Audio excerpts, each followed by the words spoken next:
IFSA, Prosperity in Progress. Welkom terug.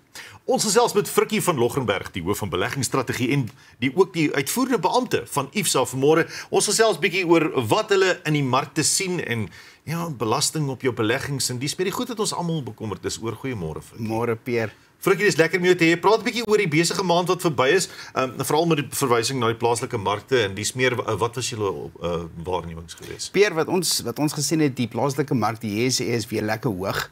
Ten spyte van al die ekonomiese gebeurlikhede, die negatiewe sentiment wat daar is 'n algemeen optimisme, laat ek so sê, en mense kan sien daar's so 'n paar besighede wat nou goed presteer. Die rand is 17.85, hy het lekker versterk. En dit is ook in die midde van al die geopolitiese geraas wat ook in die mark besig is om te gebeur.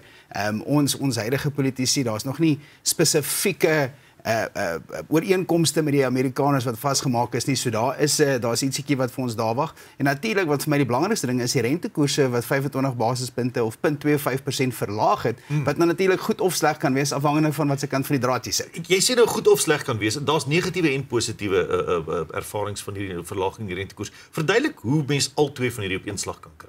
So weer eens te hang af wat se kant jy kyk. So as jy skuld het wat jy nou met 'n huispaaiement of 'n karpaaiement of korttermyn skuld het, as die rentekoerse verlaag natuurlik is dit goedkoop. Wonderlike nuus, ja. So dis baie goeie nuus. Wat beteken jy het nou weer ekstra kapitaal of ekstra los geld wat jy kan spandeer op iets wat nou weer ekonomie sal weer gaan stimuleer. Wat ook 'n goeie ding is. Die negatiewe kant is as daar internasionale beleggers na ons land kyk, begin die aptyd vir die risiko en die koers wat jy kry begin nou bietjie aanpas. So jou aptyd gaan miskien bietjie minder raak want jou koers is bietjie laer vir die risiko wat jy vat om in 'n land te belê. En natuurlik wat dit ook negatief gemaak is as jy 'n pensionaris is wat jy lewe van jou rente.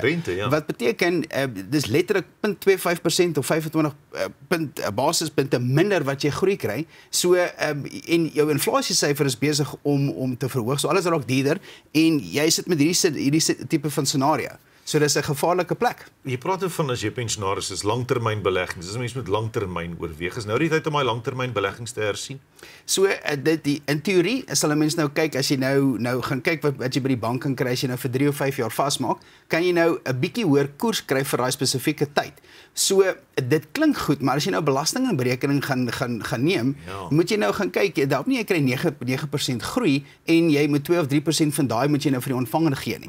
Dit help nie. So daar is versekeringsprodukte wat jy termyn na kan kyk wat die belasting binne in die produk namens jou betaal word. Wat help, so dis 'n beperkte hoeveelheid belasting wat jy betaal binne in die produk en jy word nie belas in jou persoonlike hoedanigheid so dit bring jou algemene koers af. So daar's definitief meriete om daarna te kyk.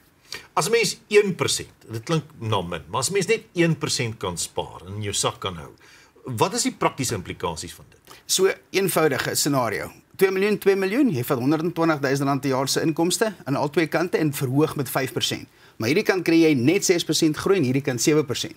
Aan die kant hou jou geld 19 jaar.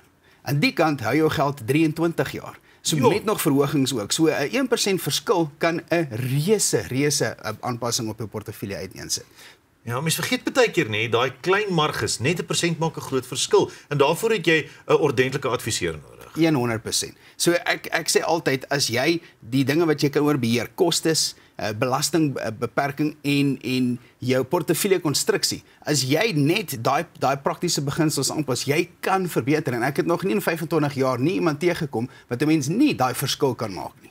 Dis merkwaardig. Frikkie, as kykers of onafhanklike adviseurs met julle wil kontak maak, wat moet hulle doen? So SMS asseblief die woord kontak na 48422 of gaan kyk op ons webtuiste.